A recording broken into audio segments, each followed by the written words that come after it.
Welcome, everyone. Welcome to another one of my series of interviews with subject matter experts from throughout the country talking about issues in college planning and access. And today our special issue is on college affordability. And I have with me today Frank Palmasani. He is the college counselor at Providence Catholic High School. He is also an author of a well-known and popular book, Right College, Right Fit. He's also the creator of the online program Finanical Fit. So welcome, Frank. We're glad to have you here today. Thank you, Cindy.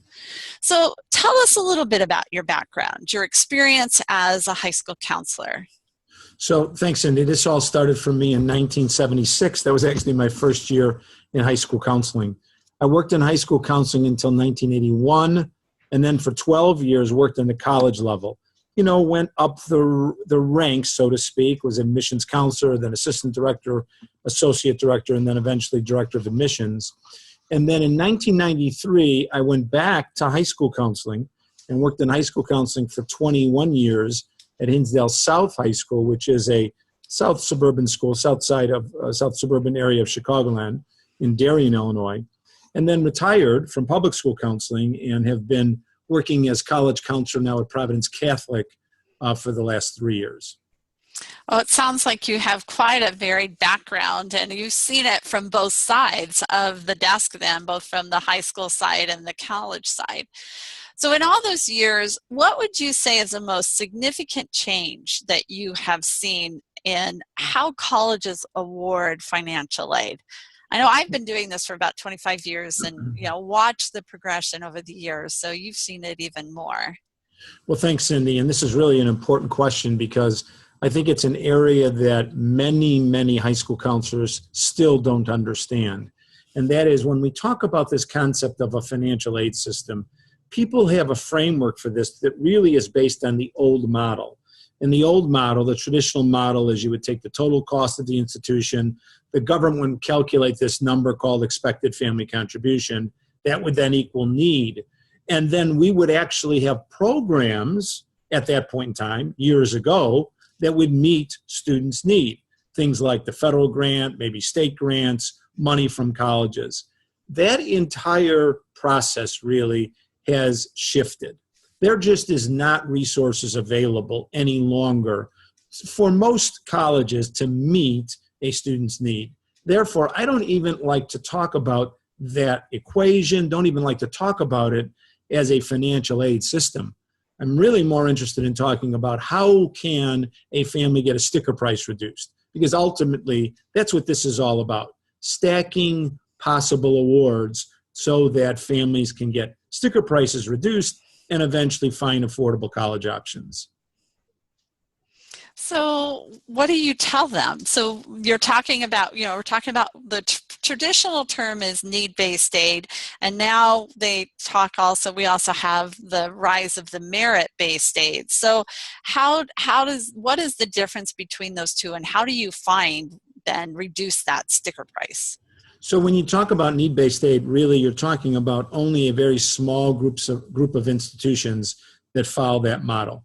So the highly selective institutions for us in the Midwest, places like Northwestern, University of Chicago, of course everybody's familiar with the Ivy League schools, Notre Dame, schools of this nature that are in that highly selective camp, well, they clearly follow a need-based aid model. However, literally no one else does. So for the most part, what you're really dealing with is the prominent way that colleges reduce sticker price is not based on one's EFC number. It is more based on a student's test score and GPA. Because normally some initial academic scholarship dollars are infused so that that sticker price can be reduced. Now, it's still possible that some families would get some need-based aid, and very low-income families might get it from the federal government in a program we call the Pell Grant. But most of any need-based aid would really come from the institution. So, an institution can call anything they want with their own money. If you want to call it an academic scholarship, a grant, if you want to call it merit based on some other gift or strength or talent, that's fine. It's money from the college, so I like to call it discounts. Okay.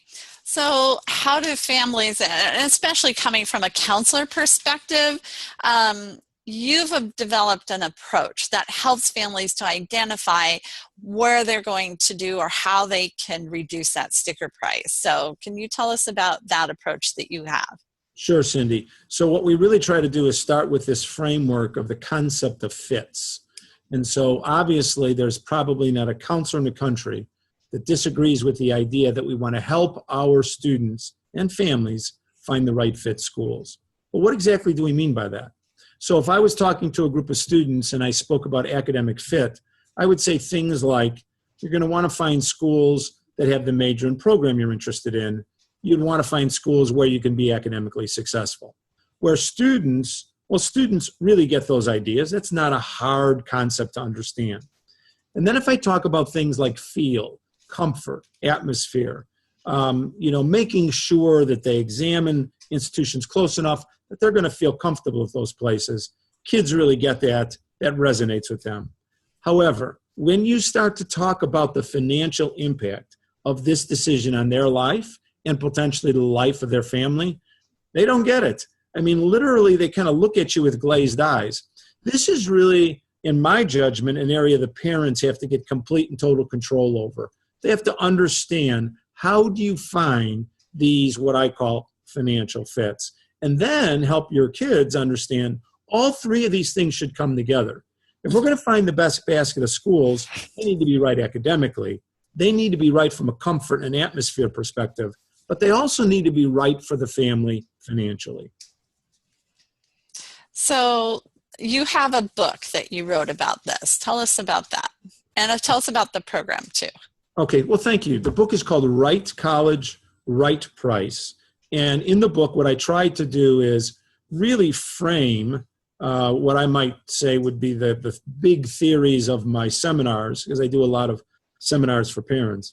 Frame it in the book, but also interject in the book real live examples of families that I've worked with over the years.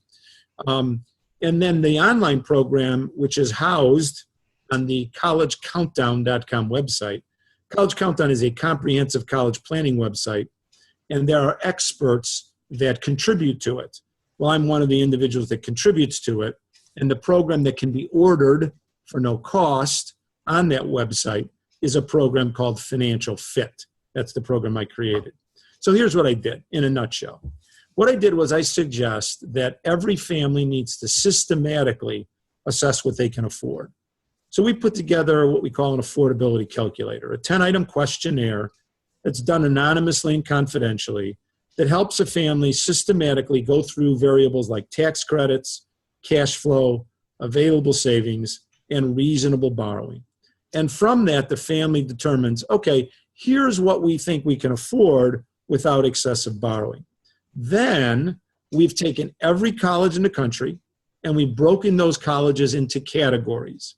The categories that are likely going to produce net price differences. We're encouraging families to choose college options in each category, and we do this all through a software program. We link that to a family's net price calculator, the college's net price calculator. Hold on just a second, Frank. Let's let the announcement go through, and I'll just cut that out. Oh, that way you don't have to try and talk over it. Forgot all about the fact that was going to happen. Is it the end of school? Yeah. Uh-huh. And good luck to anyone who's competing today, especially the faculty and staff of the flag football team. And now would you please quiet yourself for prayer. You have made us for yourself, O Lord. And our hearts are restless until they rest in you. St. Augustine. Pray for us. Okay, so I think I can pick it up on talking about how we took every college in the country and broke it into categories. And then what we're doing is we're encouraging families to find example colleges in all these categories, use their net price calculators, so they can theoretically create a net price comparison chart.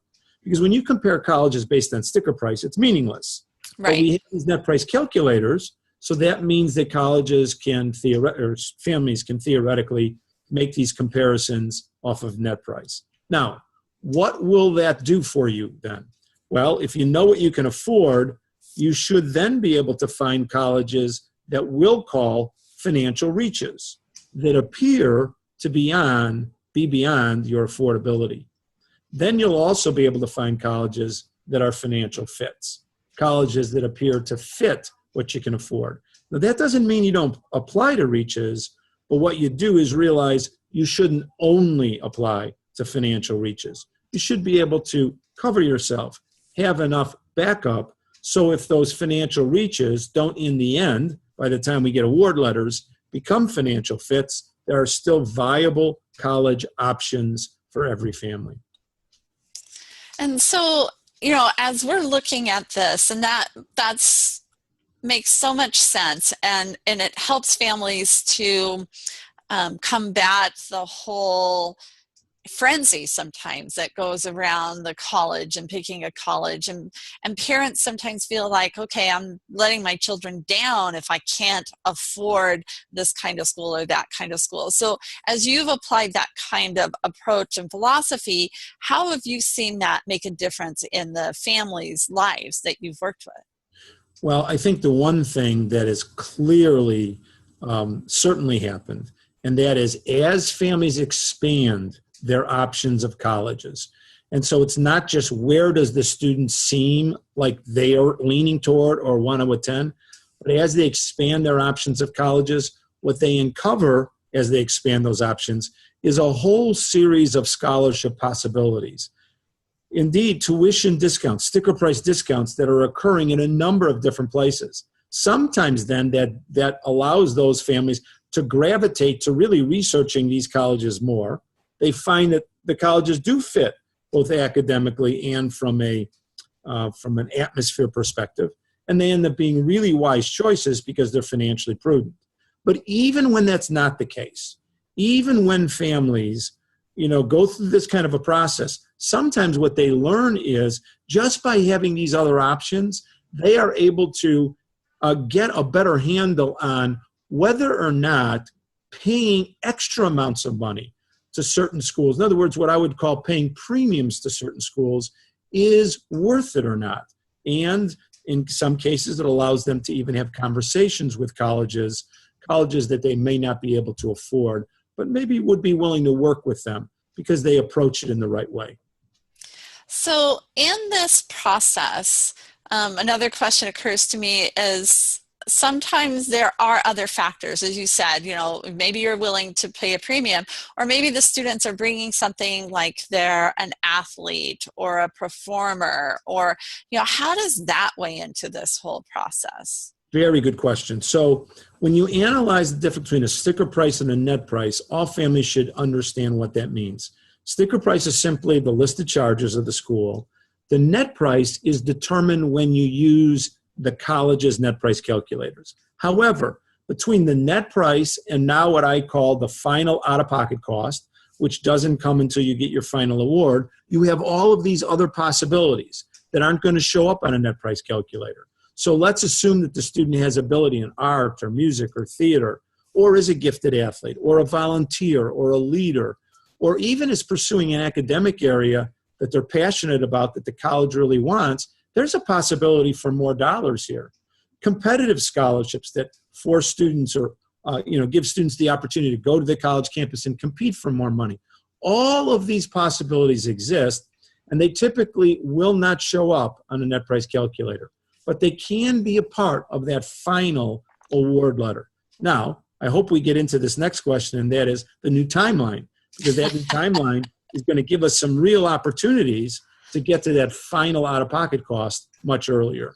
So let's talk about that. That's a perfect thing, because it's going to be interesting to see how it affects the whole college affordability financial fit process. Absolutely. I'm talking to colleges and they're saying, oh, we're going to introduce early action and we're going to package especially freshmen by December so they have their package and their awards. And other schools are saying, no, it's not going to affect anything that I do. So what are your thoughts on that? So I have very, very strong opinions on this. And that is, I've been around this for 41 years. And during that entire period of time, the timeline's been pretty much insane. Families would file FAFSA documents. in January, or what we call after January 1. But, of course, you had to use the tax return of the year before, so that means you had to go back a second time and maybe make changes. So typically what would happen is families would receive their financial aid awards in March and most likely in April, and yet families had to make a decision by May 1. Really not giving families much time to analyze and really determine what's in the best financial interest. But now we've moved all that up. So now a family will be able to file the FAFSA document in October, and from that, they'll be in a situation with the filing in October that they don't have to go back and file it again. They're going to be in a situation where they only have to file it one time. They're going to use the tax return from what we call prior, 2 years in advance of the year they attend college. And theoretically then, colleges will have everything they need to be able to package as early as potentially January or February. Well, any college that suggests that they're still not going to let those award letters go out until April, that is a huge disservice to families, and there's absolutely, in my judgment, no reason for it. What we can do now is get families to get award letters in the months of January and February, giving them this opportunity of really analyzing this months in advance, making real out-of-pocket cost comparisons months in advance, giving them an opportunity then to, I think, make really smart, financially prudent decisions that really foster long-term financial health.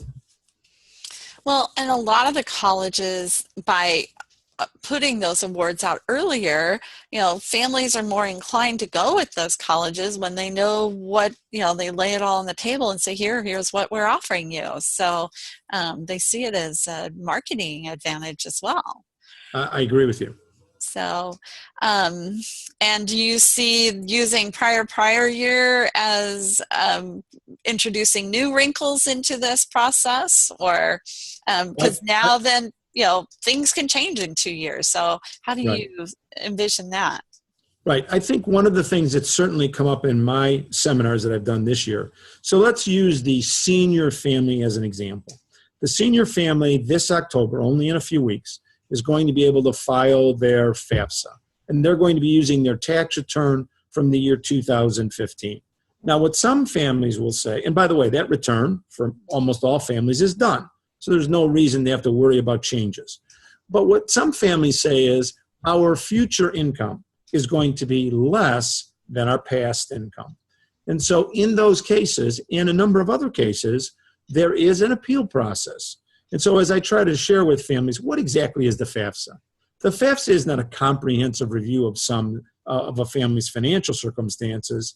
It indeed is a snapshot. But if you're wanting and believing that you need a more comprehensive review, you should inquire at each of the colleges about the format they use for the appeal process. Some colleges will have appeal forms on their website. Some colleges will allow you to create an appeal letter. And if indeed future income is less than past income, that definitely is an area that should be appealed. So how do you see the profile? I mean, the profile is an additional institutional form, or some colleges have their own institutional form. So they want to go beyond what the FAFSA has. And how is this going to influence the profile, do you think? And what are your perspective on the profile? Well, the good thing about the colleges that demand the CSS profile is that most of these schools are in that category that we would call highly selective. And so the good thing about that is the reason they are using this document is because these are the schools that are more inclined to follow the traditional theories of financial aid. And to be honest with you, my experiences have been these institutions are quite generous. I mean, if you go to the philosophy of a Harvard and you look at the amounts of money they're pouring into aid, and many of these other highly selective places, they're extraordinarily generous. And so, of course, it depends on the family's financial circumstance. But I don't see any change in their perspective based on this new timeline, because as you know, most of these colleges were starting gathering of this information in October anyway, because the CSS profile was always available to them in October. And they're always gathering over multiple years too, because a lot of times on the profile you put your last year's taxes, current taxes, and your projected future. So you've got built in that kind of appeal information. Yes, very true. So that helps. But the big difference between the profile and the FAFSA is what counts as an asset and what doesn't. Right. Well, what you have is the FAFSA, who has very, very clear stipulations as to reportable savings and investments and non-reportable ones. And then what you have with the CSS profile is kind of a milieu of possibilities depending on the school.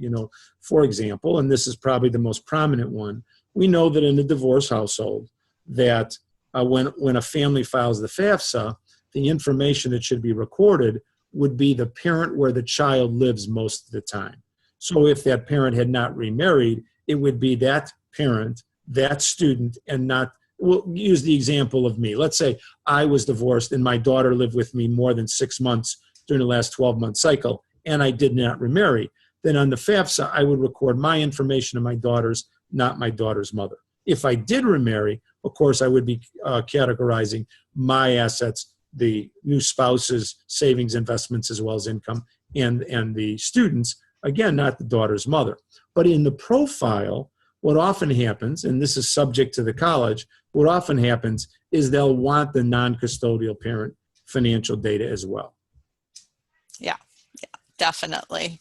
I know I'm in Central California, and one of the things we run into is I have a lot of families who have farms and businesses. So then all of a sudden those farm assets come into play, or the business assets come into play, whereas they don't on the FAFSA. So, it creates opportunities, and sometimes it creates a little bit of confusion and, just trying to understand all that. So, in closing, what would be the last piece of advice you would share with our class and counselors? Some have many years of experience, others who are just coming into this. So what would be your closing piece of advice? My extraordinarily important, in my judgment, piece of advice is when you start talking about the concept of helping students find schools that are right for them, that you include the financial piece and include parents in that process. The notion that counselors can only work with students and think that they are really doing a service just by working with students, to me, is misguided, because this is too big a financial commitment. And we now know, we have so many families, so many kids out there with excessive debt that have really destroyed their financial lives because of bad advice or just because of bad personal decisions that they made. You have to include the parents, and you have to include the financial piece. Absolutely. College has become usually now the largest in financial investment a family will make. It's outdistanced a home.